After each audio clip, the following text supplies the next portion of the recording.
Vandeham Sri Guru Sri Yuttapada Kamalam Sri Shirupam Sagaragatam Sagana Raganatan Vitantam Sarivam Sadvaitam Savadutam Parijana Saitam Krishna Chaitanya Devam Sri Radha Krishna Padam Sahagana Lalita Sri Visakandvidamscha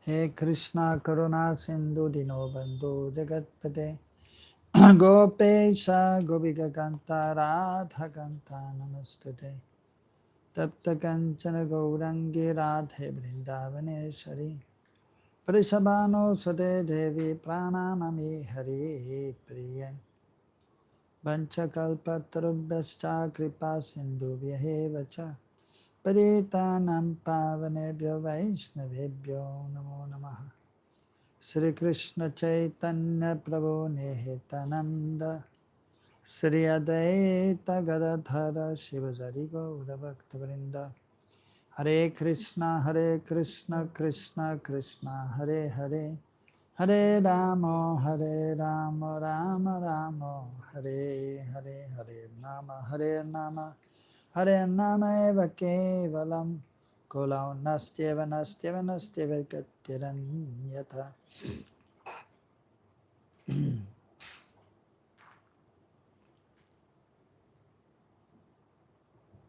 Reading from Bhakti Rasamrita Sindhu,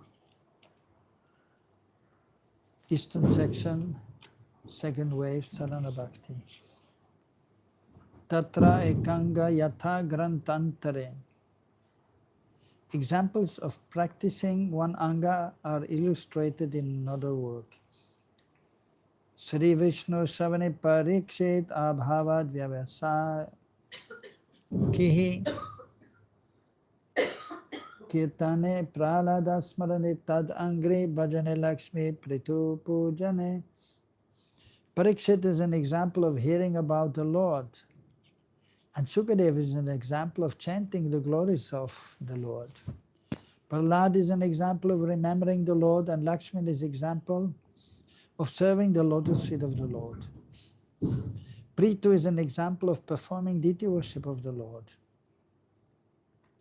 Akrura is an example of attaining perfection by offering prayers to the Lord.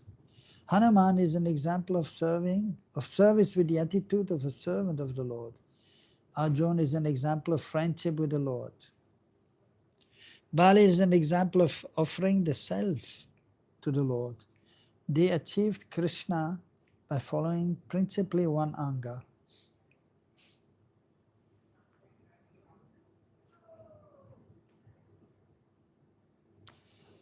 Jiva Goswami's commentary. Tad angri bhajane shubhi tad angri bhajane. Tad angri bhajane tad tha angri. So,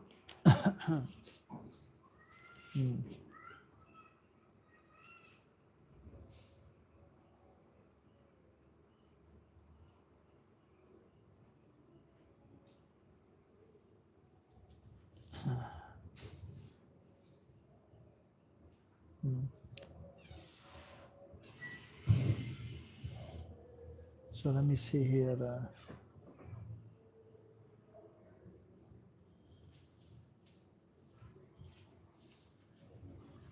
So this verse here, Sri Vishnu Savane Parikshit. In this verse it is mentioned, Prahlad Smarane Tad Angri Bhajane Lakshmi. So Jiva Goswami is saying that should not be Tad Angri but Tata Angri.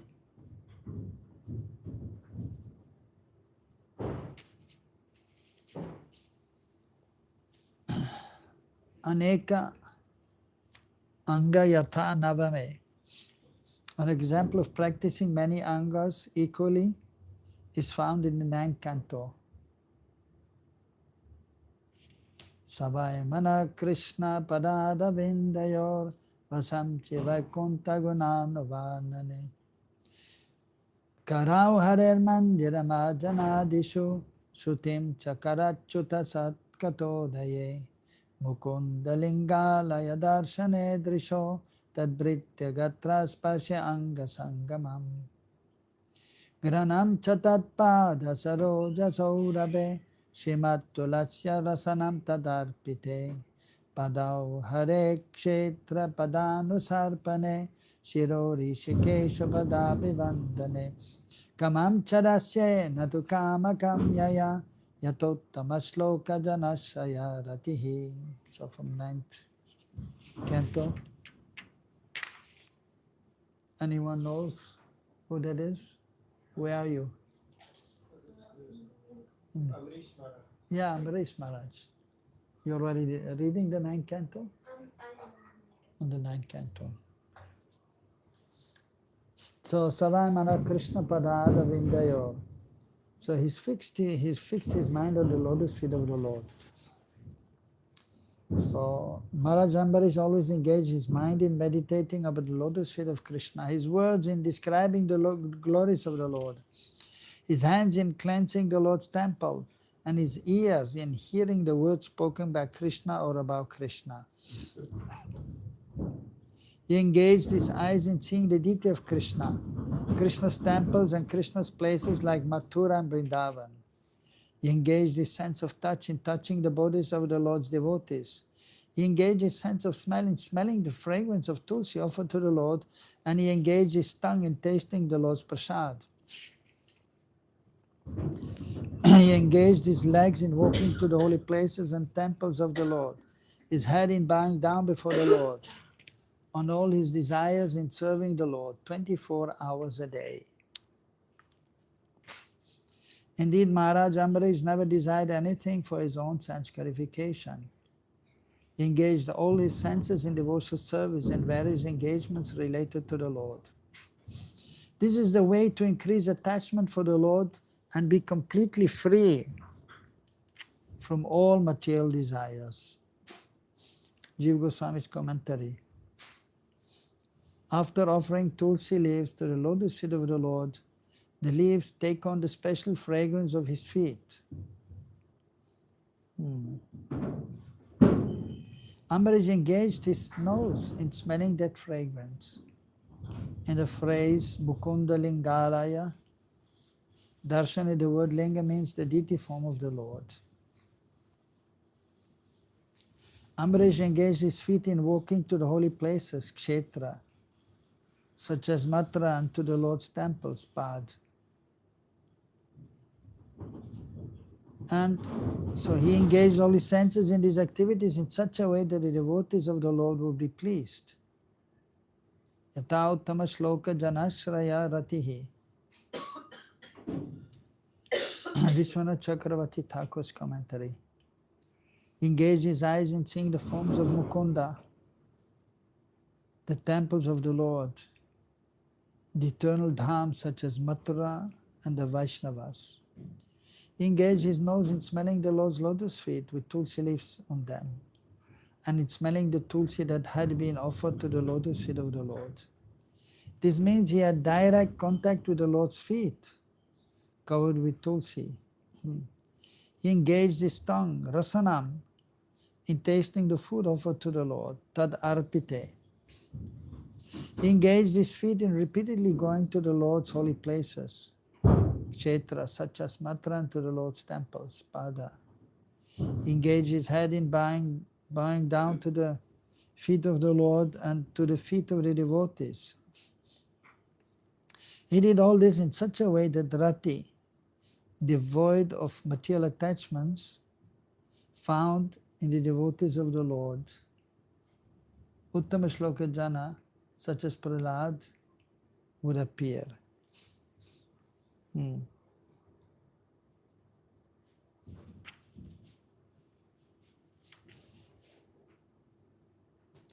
He did not perform the activities with the desire for material objects. So first here he described the different devotees who are just engaged in performing one of the activities of Navavida Bhakti, Shravanam, Kirtanam, Vishnu Smaranam. So Parikshit, he became successful simply by hearing.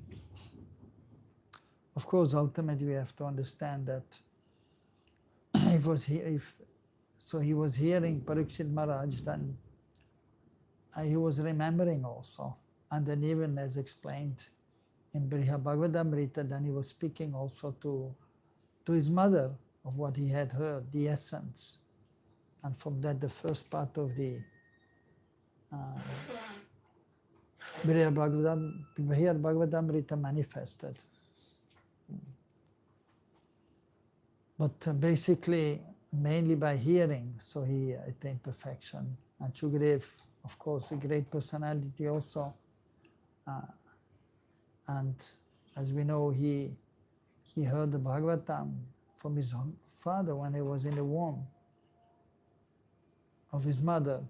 And so in this way, he was also hearing. And then, but still because he understood that material existence is terrible, so he didn't want to get out of the womb. But of course, he had to get out. So he was, how many years he was there? 16 years he was in the womb. Long time. So therefore, she was feeling uncomfortable, the mother. And so on. Vyasadeva didn't know what to do. And so then he called Krishna. And then Krishna came, and then Krishna told him, "You please come out." And then he was telling him and assuring him that don't worry, you will be fine. You will not be disturbed by the modes of material nature. So then he came out. So very unusual. And then he left home immediately. So he came out, and he was already 16 years old, right, in a womb. So somehow we cannot really understand with our material intelligence and according to this time. So extraordinary things happened. We can see from the scriptures, and we have belief, and which we cannot really understand with our material consciousness. But if one has faith in the scriptures, in the Lord, and the devotees, then we may realize. So he came, and then very quickly after very short time, he left. And yam pravajantam apetam apetu kritya. So without any purificatory rites performed, so he left home. And so then his father, Vyasadeva, although he's a great personality, but he was running behind him and calling,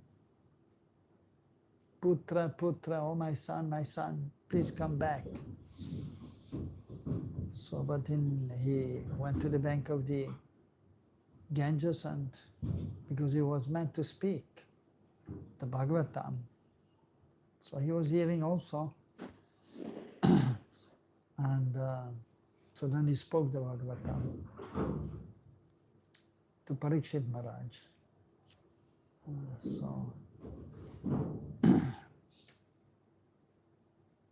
And then Prahlad Maharaj is famous for remembrance of the Lord. But then even Prahlad Maharaj, he was also glorifying the Lord. And he was speaking to his friends. But specifically, it is mentioned that he was absorbed in remembrance of the Lord, in Vishnu, by the mercy of Narada Muni. And so, of course, previous impressions were there also, devotional impressions were there.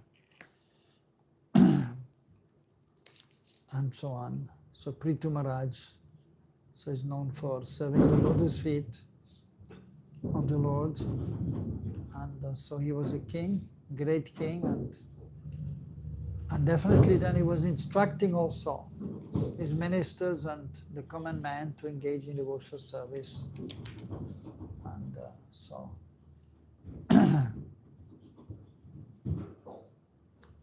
And then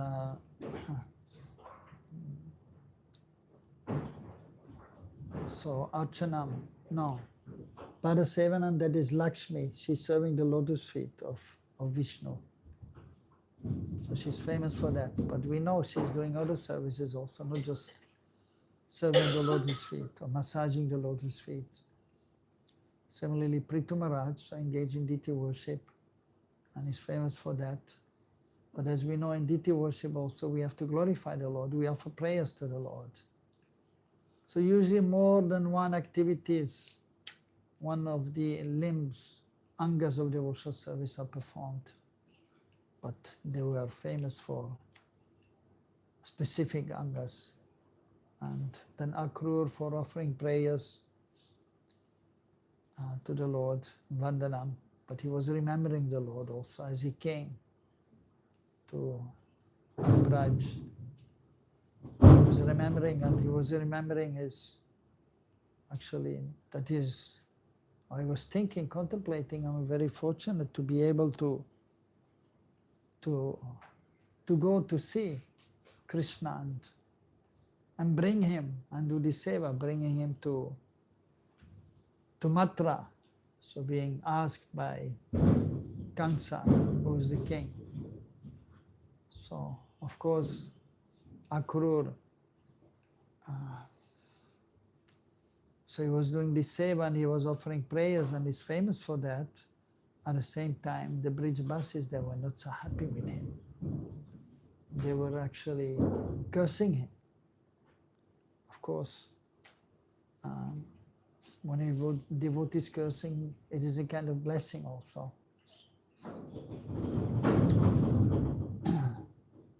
But then, especially gopis, so, and the beloved of Krishna, and the conjugal relationship, they could not control themselves.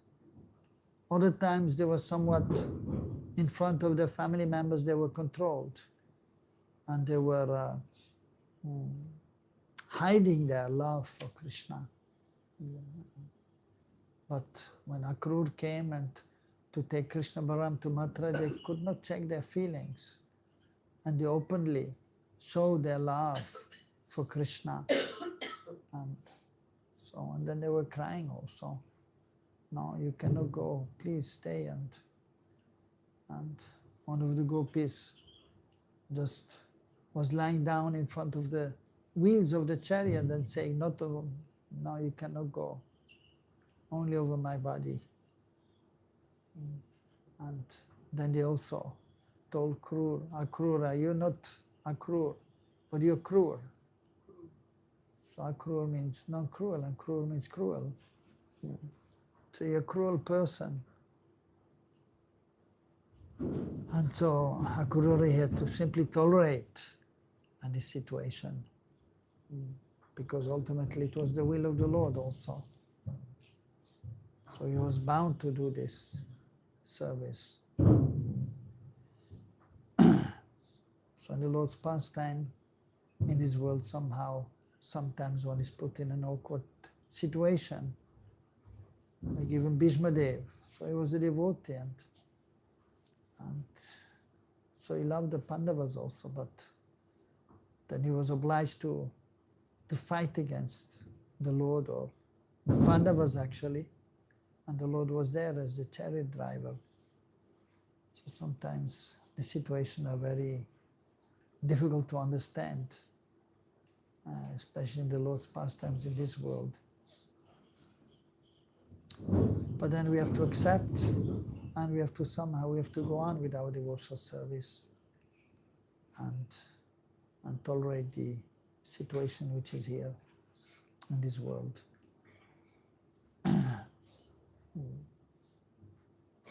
And then Dasyam Hanuman is famous as a great servant of the Lord, always ready to serve the Lord. And Arjun, good friend of Krishna.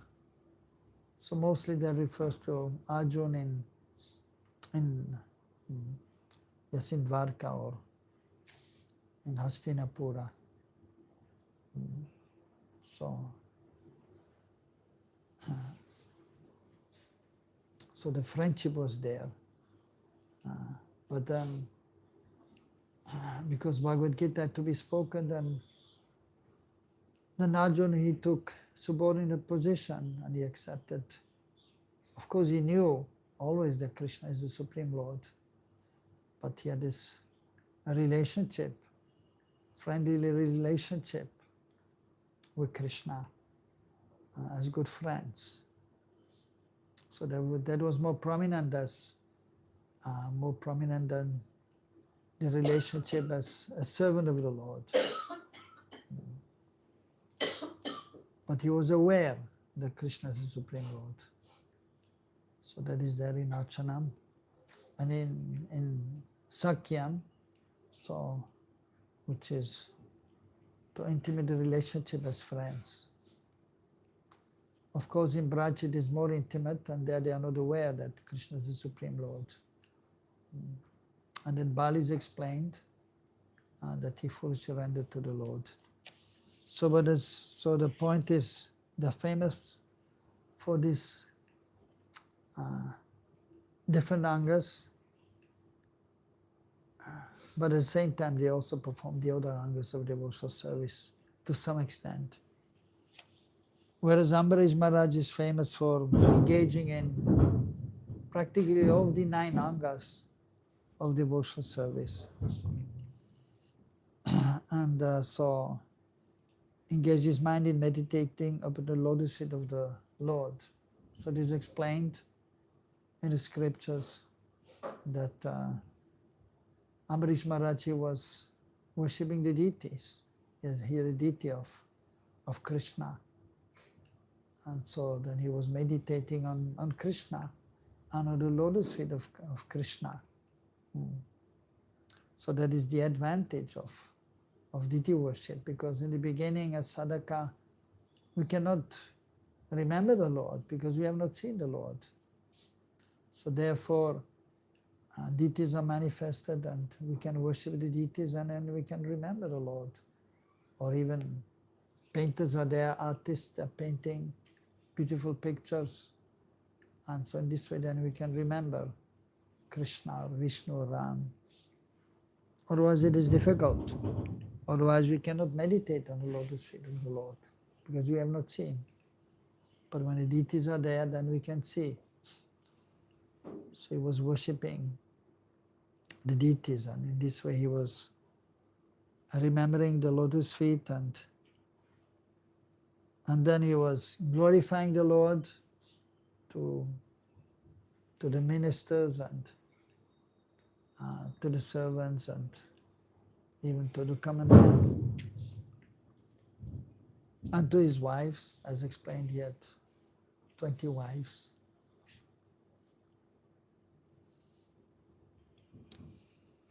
And so his hands, they were engaged in cleansing the temple of the Lord. So he was doing the seva himself, although he was the emperor and he had many servants, but he wanted to do the seva himself. Many times we see rich persons, they will have a temple, but then they engage the pujari in doing the seva. Some pujari. There's one devotee in Gurgaon.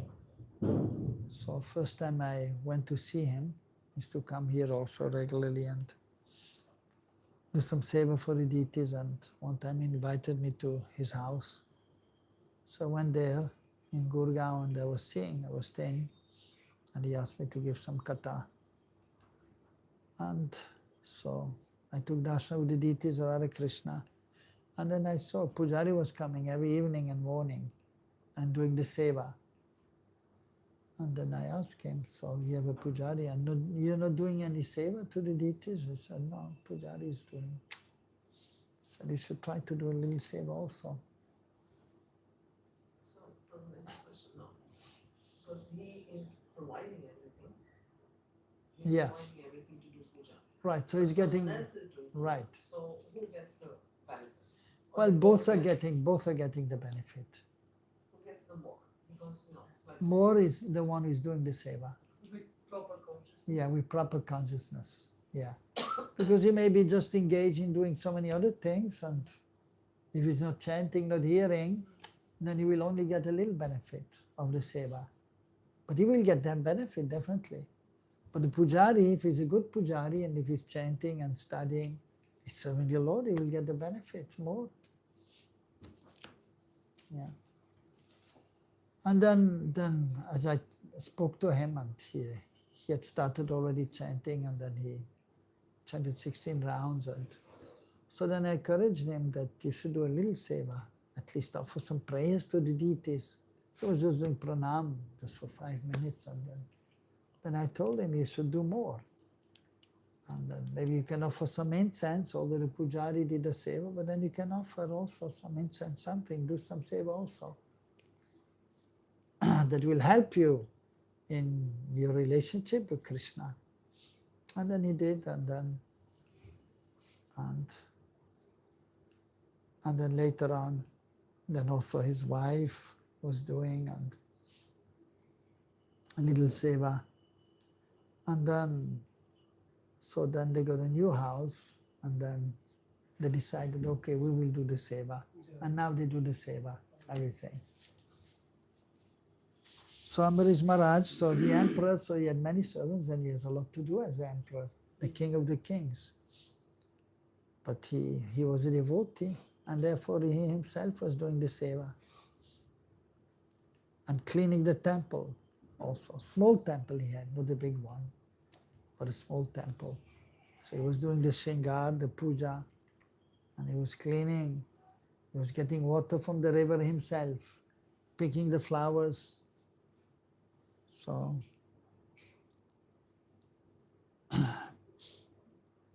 and then so all the senses were engaged. So smelling the incense because he's offering to the Lord, and then naturally you can smell nice fragrance. And offering tulsi to the Lord's feet. And after the puja, he takes some prasad. So he's taking prasad and some tulsi prasad also. And this way he was engaging all his senses in the service of the Lord. Yeah, so a beautiful pastime is there in Bhaktamala by Nabha Maharaj. So famous. I like that pastime, that story. So he had 19 wives already. And then one princess came and approached him. And usually the king, he should accept if a qualified princess is there. But he said, I'm busy and I'm the emperor. He said, I know, but you're a devotee.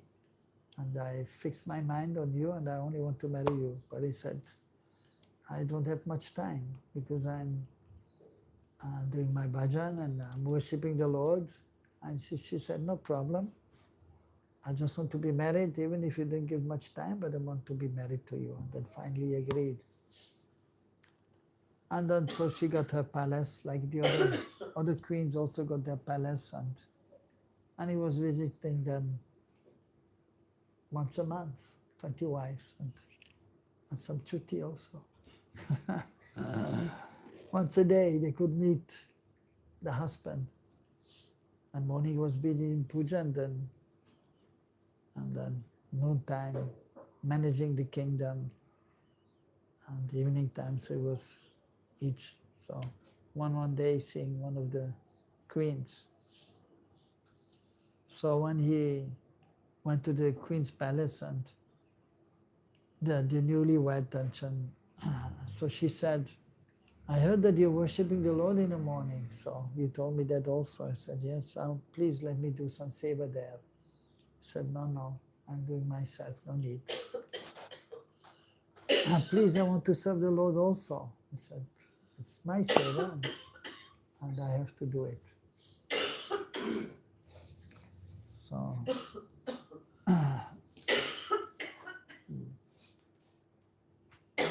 of course, usually the men are doing seva and the ladies are helping, and some water.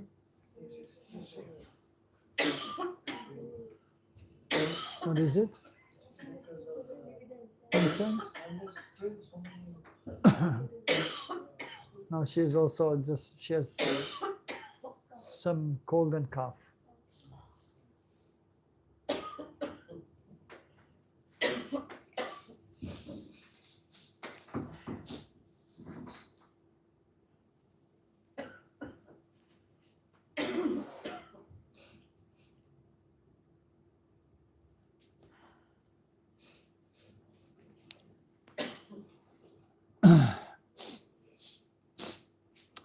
So anyhow, so then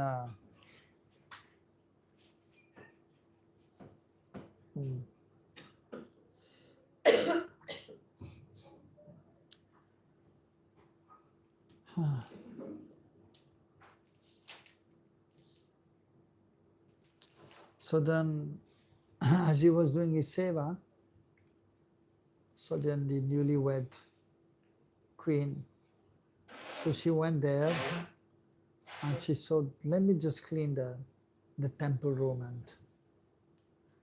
and let me pick some flowers, and so this way do a little seva.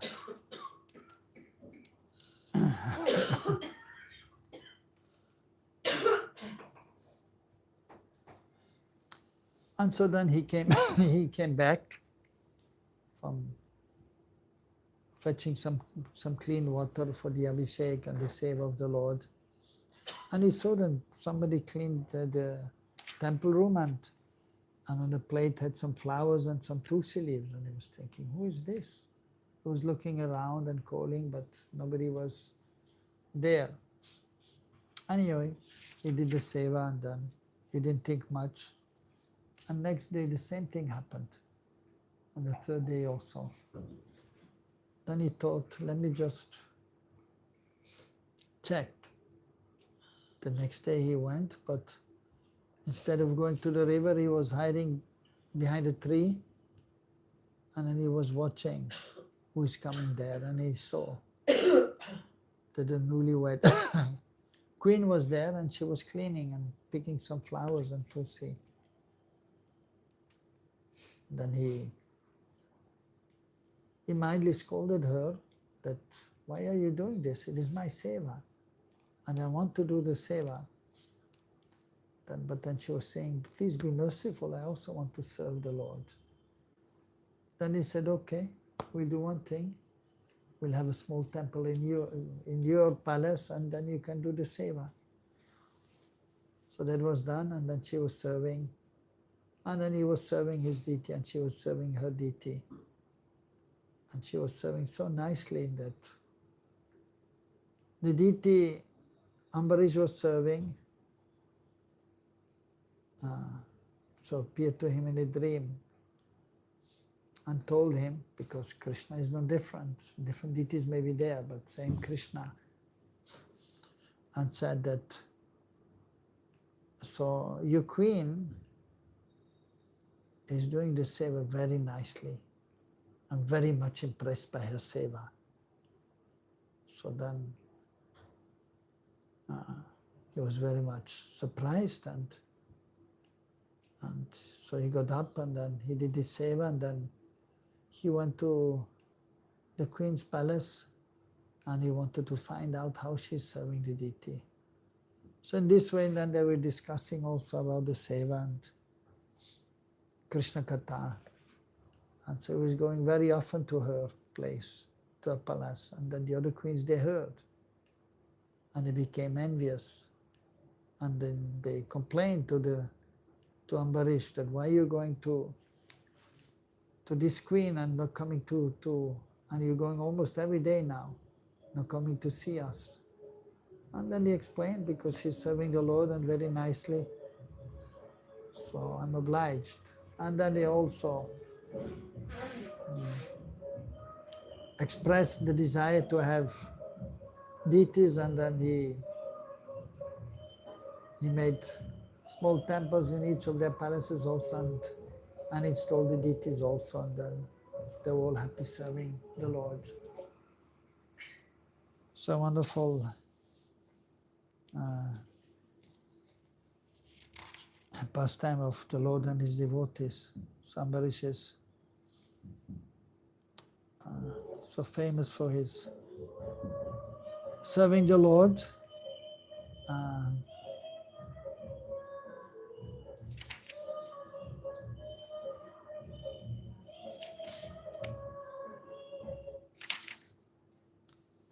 Ambarish Maharaj always engaged his mind in meditating upon the lotus feet of Krishna, his words in describing the glories of the Lord, his hands in cleansing the Lord's temple, and his ears in hearing the words spoken by Krishna or about Krishna. He engaged his eyes in seeing the deity of Krishna, Krishna's temples and Krishna's places like Mathura and Vrindavan. He engaged his sense of touch in touching the bodies of the Lord's devotees. He engaged his sense of smell in smelling the fragrance of tulsi offered to the Lord. And he engaged his tongue in tasting the Lord's prasad. He engaged his legs in walking to the holy places and temples of the Lord, his head in bowing down before the Lord, and all his desires in serving the Lord 24 hours a day. Indeed, Maharaj Ambarish never desired anything for his own sense gratification. He engaged all his senses in devotional service, in various engagements related to the Lord. This is the way to increase attachment for the Lord and be completely free from all material desires.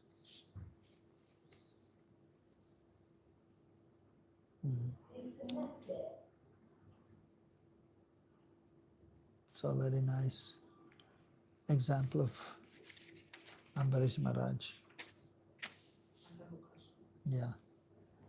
Usually we say we always tell everyone we should share the service. But here we see Maharaj Amrish did not share the No. service.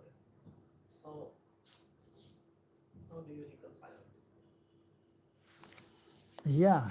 So because he felt that it is important for his own spiritual life to do this seva, and because he has so much responsibility, and he wanted to get some strength to do his other duties as the emperor. So he felt that he should do the seva himself, and yes, and therefore he was not ready to give the seva or to share the seva. But then, as his wife also wanted to, the queen, then he just got ditties for his wife. Very simple. So in personal life, so it may be that one cannot share everything. And I mean, even I have ditties also, right? Shilas, and then so I'm doing the seva, and every day, because I took the vow also that I will do the seva myself every day. And then I think he also wanted to do, right? And then you got Chilas also, right? Because you will not share it? Yeah, right. So you have to see time, place, and circumstances. So what is somebody's inclination? But then, for example, in the temple, so we have the service of the Lord, and there I'm sharing, because all the devotees are there. But sometimes we cannot share, and so we have to see. But like in the temple, so the temple belongs to all the devotees, so we have to share.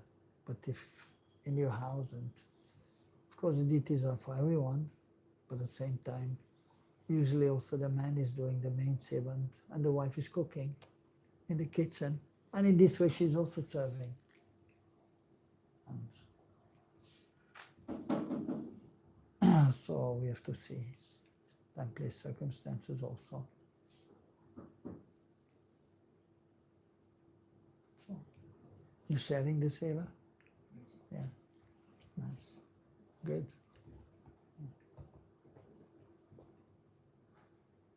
Anything else?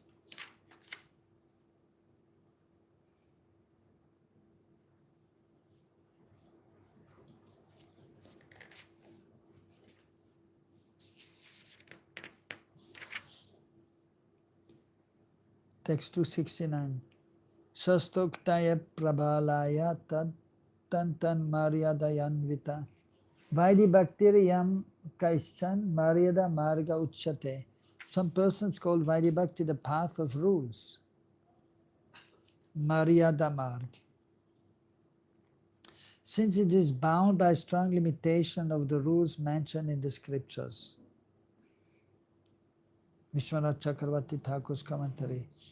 If the rules spoken in the scriptures are prominent in one's devotional process, that immediately becomes the cause for performing bhakti. This Vaidhi Bhakti filled with rules, Maryada, is called Maryada Marg by some people.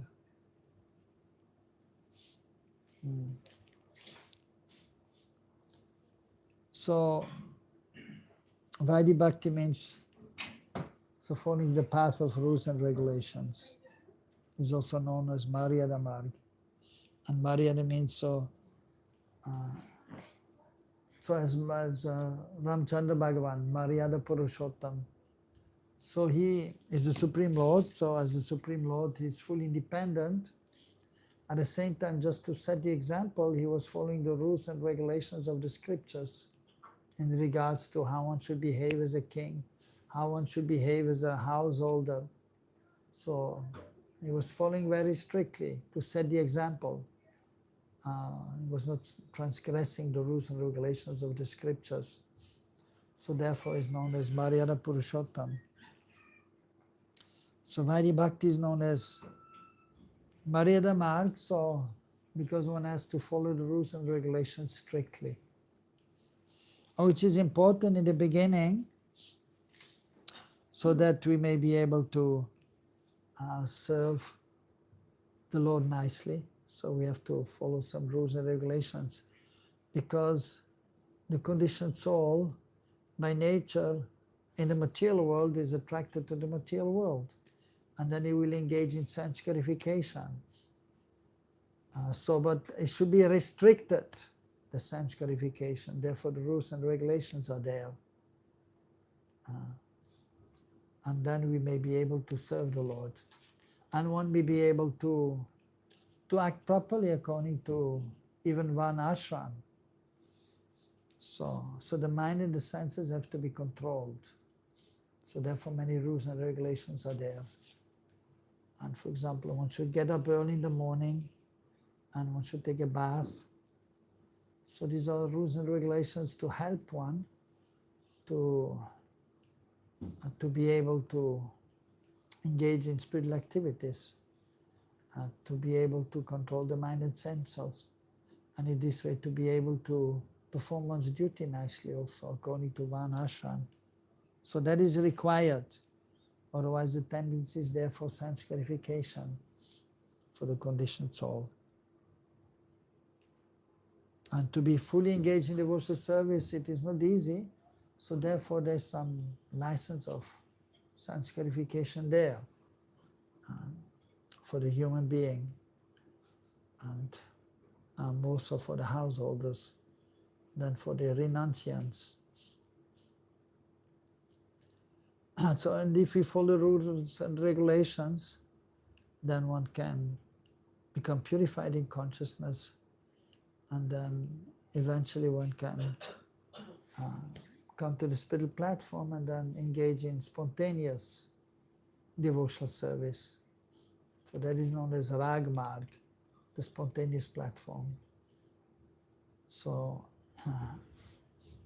that is there in Navavida Bhakti also, from Shravanam till Dasyam, that is known as Vaidhi Marg. And then Sakyam Atma Nivedanam, that is Rag Marg.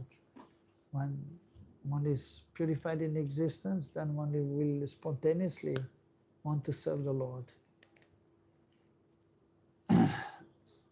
So that is there even in regards to worship of Vishnu or Ramchandra. So there's a transcendental attachment is there. But at the same time, in regards to Vishnu Bhakti or Narayan or Ramchandra, there's own reverence there also. Aishwarya Yukt Bhakti is there. Whereas in Braj, the relationship becomes intimate with Krishna. And there's no own reverence. Krishna is the best friend of the Gopas, the beloved of the gopis. So that is Rag Marg in regards to Krishna and Braj, without own reverence. Whereas in Vaikuntha, so rag or bhakti or prem is there, but there's own reverence there. So even in Dwarka, there's own reverence there that he's the Lord. At the same time, there's more intimacy than in Vaikuntha, in Dwarka or in Mathura. Or even in Ayodhya, in the spiritual realm, or in this realm. So the love is a little bit more intimate than in Vaikuntha.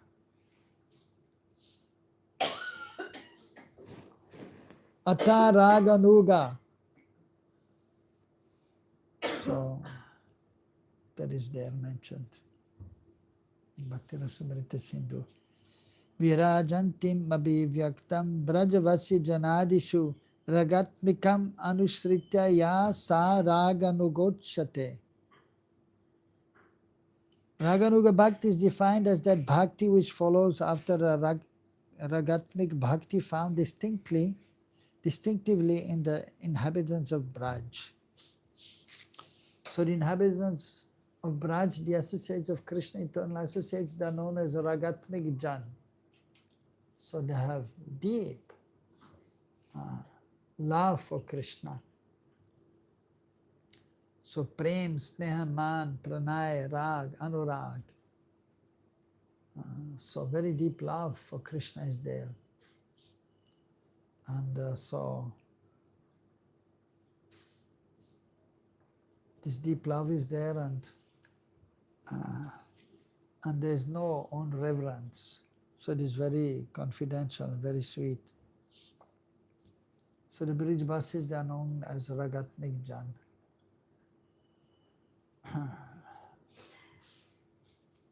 Especially, of course, the friends of Krishna, and of course Maria Yashoda, Nanda Baba, the elderly gopis.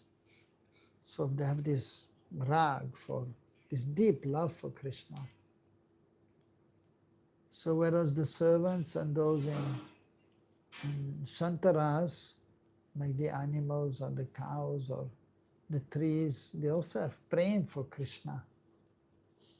And praying sneha.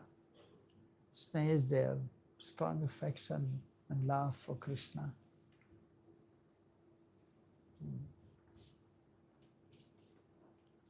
So, but then the friends and the parents, and of course the gopis, they are most exalted. They have the highest stages of praying. So sometimes there's even anger towards Krishna, because Krishna is naughty. The Maria Yashoda, out of love, she's chastising and Krishna and being angry at Krishna. And Srimati Radharani also, when Krishna is going to see the other gopis, instead of directly coming to see him, then man is there, transcendental anger, and Manini Radha. So, but then by the Lord's wonderful exchange, so he's appeasing Radharani or Maria Yashoda, or the Gopas also. Sometimes there little anger may be there, but not much. And then pranay will come there. There's more deep love. And after that comes rag. So, and therefore they're known as Ragatmik Jan. So specifically the friends and those with parental affection, and then the gopis.